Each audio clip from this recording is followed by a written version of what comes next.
Assalamualaikum warahmatullahi wabarakatuh. Bismillah, alhamdulillah, wassalatu wassalamu ala rasulillah, wa ala alihi wa ashabihi wa man tabi'ahu wa walah.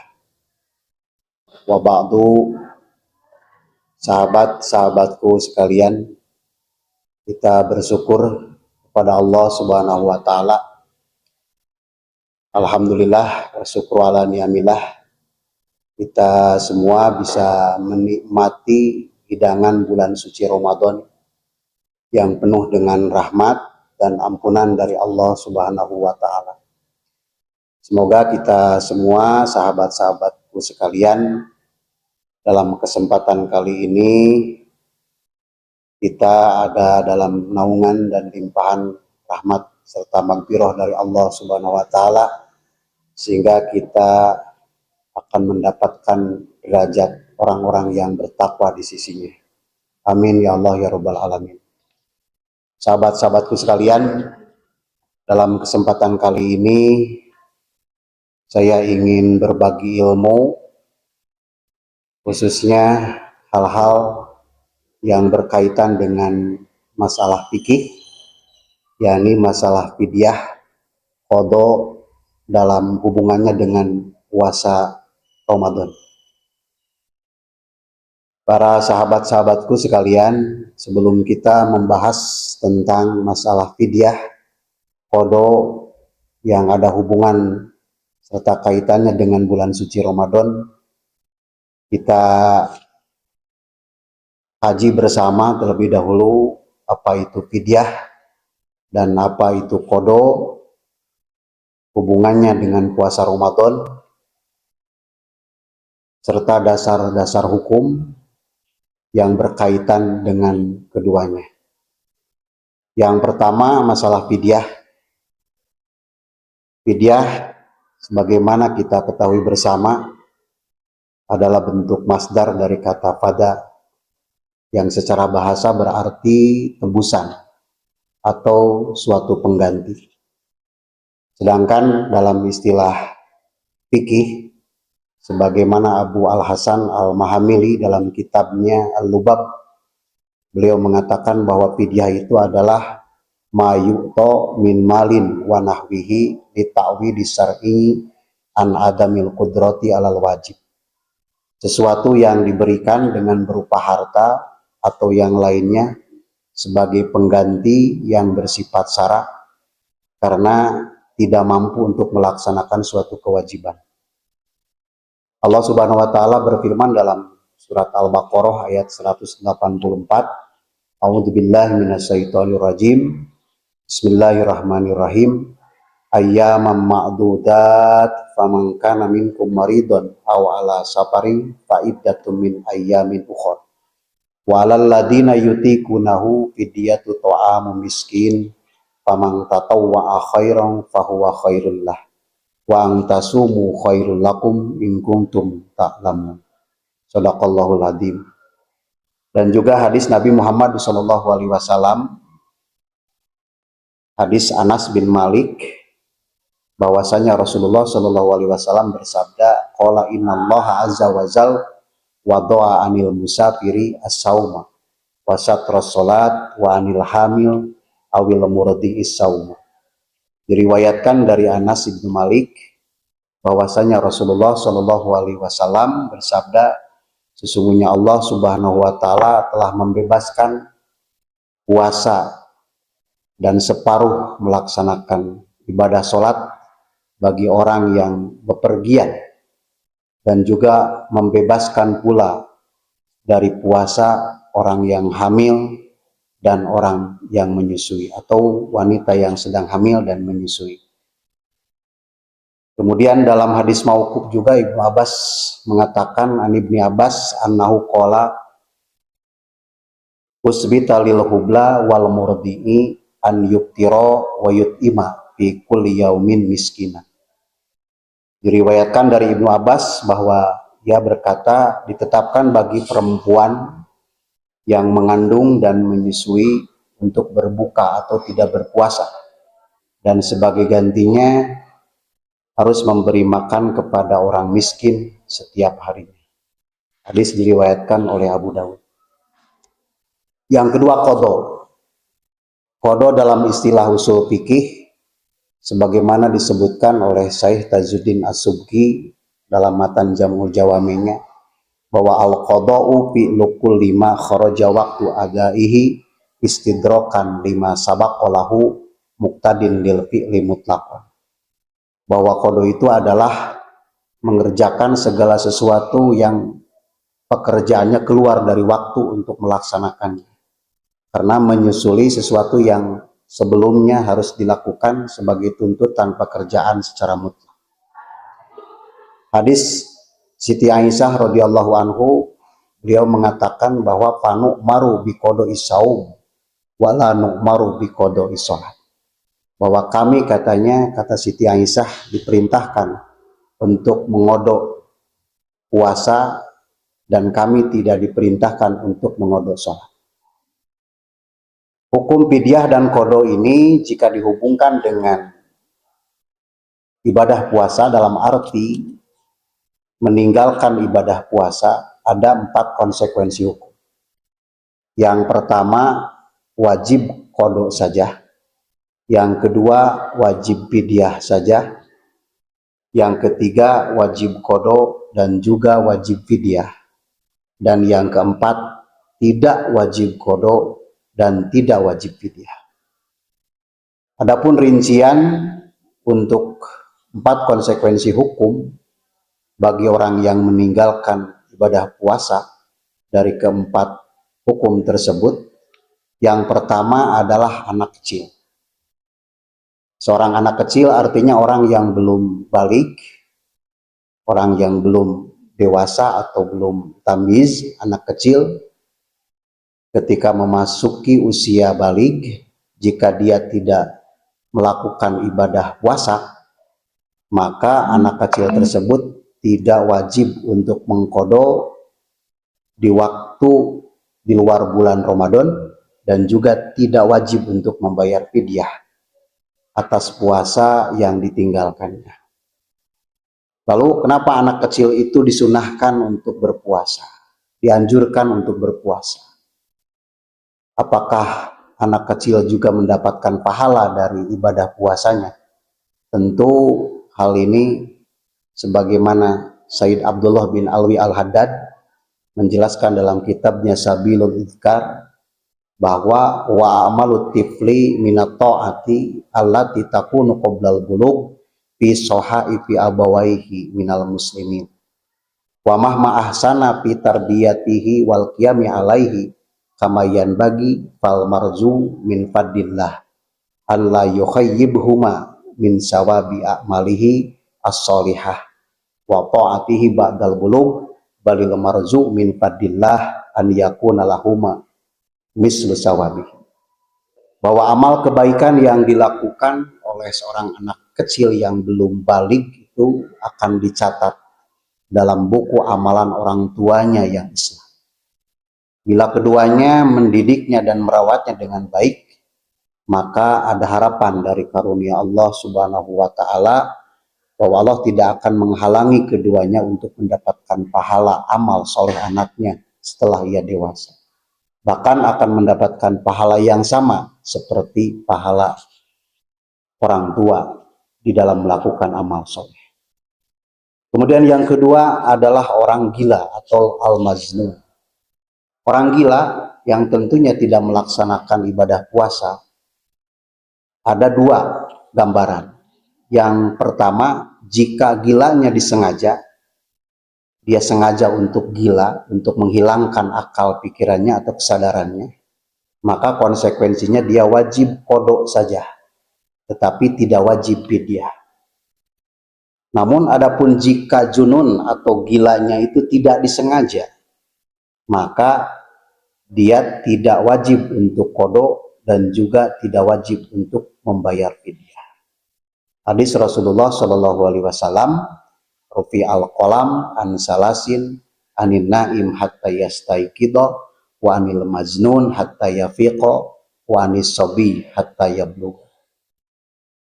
Selanjutnya hukum puasa juga tidak berlaku atas 3 orang, yakni orang yang tidur sehingga dia bangun, kemudian orang yang gila sehingga dia sadar dari gilanya, dan juga anak kecil sehingga dia dewasa. Hal ini juga diperkuat oleh Syekh Salim bin Abdullah dalam kitabnya Safinah An-Najah. Beliau mengatakan bahwa wasalisuha ma yalzamu fihi al-fidyatu dunal qada'i wa huwa sayhun kabir wa rabi'uha la wala wa huwa al-majnunu alladhi lam yata'adda bizununi. Bahwa ketiga perkara yang mewajibkan membayar fidyah tidak qada, yaitu orang yang sudah tua renta. Keempat, tidak wajib qada dan tidak wajib fidyah, yaitu orang gila yang tidak disengaja di dalam gilanya. Kemudian 3, orang yang sakit. Orang sakit tentunya dia tidak melaksanakan ibadah puasa. Ada 2 gambaran. Jika orang tersebut sakitnya ada harapan untuk sembuh, maka orang sakit tersebut wajib untuk mengqadha ibadah puasanya di luar bulan Ramadan jika dia sembuh, tapi tidak wajib untuk mengeluarkan fidyah. Gambaran yang kedua, bagi orang yang sakit itu, jika sakitnya artinya menurut ketentuan dokter sudah tidak harapan untuk sembuh, artinya sakit yang sakit keras dan tidak ada harapan untuk sembuh menurut prediksi dari dokter, maka orang tersebut tidak wajib qada. Ia hanya wajib membayar fidyah setiap hari yang ia tinggalkan puasa ketika bulan Ramadan. Keterangannya bisa dilihat di Fathul Qorib. Wal maridu wal musafir safaron tawilan mubahan in tadarrara bisaumi yuftirani wa yaqdiyani walil marid in kana maraduhu mutbiqan tarokan niyah minal lail wa in lam yakun mutbiqan kama law kana yahummu waqtan duna waqtin wa kana waqtu suru'i fi saumi mahmuman falahu tarkun niyah. Yang keempat, saudara-saudaraku, sahabat-sahabatku sekalian, yang keempat adalah orang tua yang sudah lanjut usia. Seorang kakek, seorang nenek yang tentunya sudah lanjut usia, yang mereka tidak sanggup lagi untuk melakukan ibadah puasa, tidak terkena tuntutan berpuasa. Artinya kewajibannya diganti dengan membayar fidyah atau 1 mud makanan untuk setiap hari puasa yang ditinggalkannya. Batasan tidak mampunya orang tua yang sudah lanjut usia untuk melaksanakan ibadah puasa itu artinya sekiranya dengan dia dipaksakan untuk melakukan ibadah puasa itu bisa menimbulkan kepayahan atau masyaqqah, yang justru hal tersebut bisa membuat madarat atau kesusahan bagi orang tua yang sudah lanjut usia. Maka orang tua atau yang sudah lanjut usia juga tidak terkena untuk tuntutan qada. Artinya orang tua yang sudah lanjut usia yang tidak mampu untuk melakukan ibadah puasa, maka tidak wajib untuk qada setelah bulan Ramadan, tetapi punya kewajiban untuk membayar fidyah. Sebagaimana dalam Fathul Qorib dijelaskan, wasaihu wal ajuj wal marid alladzi la yurja bar'uhu in aziza kullun minhum anisaumi yuftiru wa yut'imu an kulli yaumin muddah. Kemudian yang kelima adalah wanita yang haid. Nah, tentunya wanita yang sedang haid ketika bulan Ramadan itu, bagi wanita yang haid itu maka hukumnya wajib qada, tetapi tidak wajib untuk fidyah. Begitu juga dengan wanita yang nifas. Wanita yang nifas sama dengan wanita yang haid, hanya wajib qada saja, tidak wajib fidyah. Al-Khatib As-Sarbini dalam kitab Muqdil Muhtaz, beliau mengatakan bahwa wayajibu qada'uhu bihilafi sholat liqauli Aisyah radhiyallahu ta'ala anha kana yusibana galika ail haid fanumaru biqodo isaum wala numaru biqodo isolat. Hadis muttafaq alaih. Kemudian yang ketujuh adalah wanita yang sedang hamil. Wanita hamil, wanita yang ada di puasa bulan Ramadan dalam kondisi sedang hamil, ini ada 3 ketentuan hukum bagi wanita yang sedang hamil. Yang pertama, bagi wanita yang sedang hamil itu hukumnya wajib qada saja jika dia merasa khawatir akan dirinya sendiri. Artinya bahwa kehamilannya itu dia akan menimbulkan madarat untuk dirinya kalau dia melaksanakan ibadah puasa. Kemudian yang kedua, wanita yang sedang hamil itu hukumnya wajib qada saja jika dia khawatir akan dirinya sendiri, sekaligus juga dia khawatir keadaan janin atau bayi. Kemudian yang ketiga, orang wanita yang sedang hamil hukumnya wajib qada dan juga wajib membayar fidyah jika dia khawatir akan keselamatan janin atau bayinya saja, akan tetapi dia tidak khawatir akan dirinya sendiri. Dalam hal ini Imam Ghazali menjelaskan dalam kitabnya Ihya Ulumuddin, wa ammal fidyatu fatazibu alal hamil wal murdi ida aftarata khaufan ala waladaihima likulli yaumin muddu hintatin limiskin wahidun ma'al qada.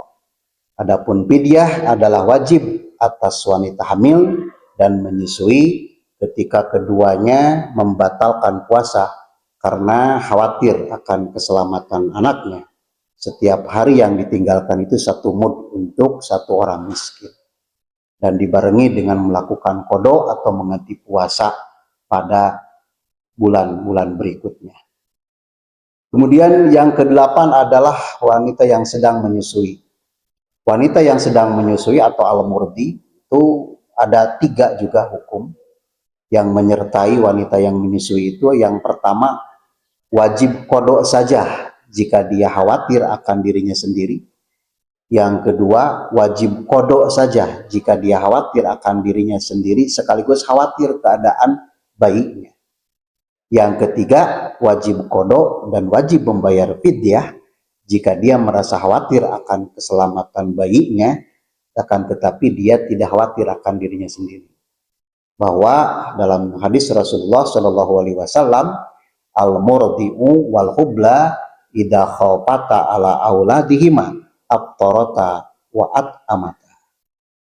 Kemudian Syekh Taqiyuddin dalam kitabnya Kifayatul Ahyar juga menjelaskan, wa in khawfata ala waladaihima bisababi isqatil walad fil hamil wa qillatal laban fil murdi abtarata wa alaihimal qada'u lil iftari wal fidyah likulli yaumin muddun minat ta'am.